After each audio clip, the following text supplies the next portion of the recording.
ఖచ్చితంగా 4 సంవత్సరాల క్రితం 2022 మే 6వ తారీఖు నాడు రాహుల్ గాంధీ గారు మరి ఇక్కడికి వచ్చేసి వరంగల్కి వచ్చి రైతు డిక్లరేషన్ ప్రకటన చేసి చాలా హామీలు ఇచ్చిండు. మా పార్టీ అధికారంలోకి వస్తే వాటిని అమలు చేస్తామని చెప్పి. రేపటి మా సదస్సు ముఖ్య ఉద్దేశము రాహుల్ గాంధీకి ముఖ్యంగా, అదేవిధంగా రాష్ట్ర ముఖ్యమంత్రి రేవంత్ రెడ్డి గారికి గుర్తు చేయడానికి, మీరు ఇచ్చిన హామీలేంది, మీ డిక్లరేషన్ ఎడిపోయింది అని అడగడానికే మా ఉద్దేశం. రేపటి సదస్సు యొక్క ముఖ్య ఉద్దేశం. ఇప్పటిదాకా మాట్లాడినటువంటి మిత్రులు చాలా విషయాలు చెప్పిర్రు, వాళ్ళ ఆవేదన వ్యక్తపరిచిండ్రు. ఎట్లా ఉంది గ్రామీణ ప్రాంతాల్లో పట ఇవన్నీ కూడా. కేసీఆర్ గారి పరిపాలనలో 10 సంవత్సరాల కేసీఆర్ గారి పరిపాలనలో పట రైతులు ఎక్కడ ధర్నా చేయలేదు. రైతులు ఎక్కడ ధర్నా చేయలేదు కేసీఆర్ గారి పరిపాలన. రైతులు పండించినటువంటి ధాన్యానికి కొనుగోలు కేంద్రాల దగ్గర ఏ రైతు కూడా ఇబ్బంది పడలేదు. రైతు కష్టాలు తెలిసినటువంటి నాయకుడు కేసీఆర్ గారు తీసుకొచ్చినటువంటి పథకాలే ఇలా కేంద్ర ప్రభుత్వం మోడీ గారు అమలు చేస్తున్నారు. రైతు బంధు అని కేసీఆర్ గారు ప్రపంచంలో ఎక్కడా లేదు.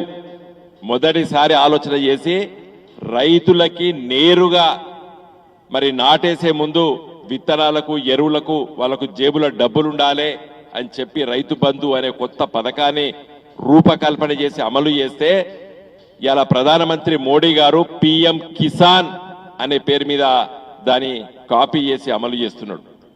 కేసీఆర్ గారు ప్రతి గ్రామీణ ప్రాంతాల్లో ప్రతి రైతు కుటుంబానికి మంచినీళ్లు ఇవ్వాలని చెప్పి మిషన్ భగీరథ మరి ఏర్పాటు చేస్తే ఇవాళ దేశవ్యాప్తంగా హర్ ఘర్ జల్ అని మోడీ గారు ఆ పథకాన్ని అమలు చేస్తున్నాడు.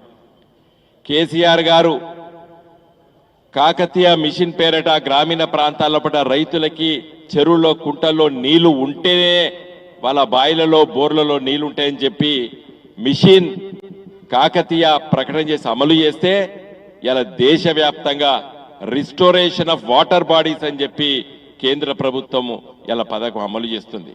అంటే రైతుల కష్టాల్ని, రైతుల బాధల్ని అవన్నీ కూడా ఆలోచన చేసి కేసీఆర్ గారి నాయకత్వాన 10 సంవత్సరాల పరిపాలనలో మరి అవన్నీ అమలు చేస్తాం.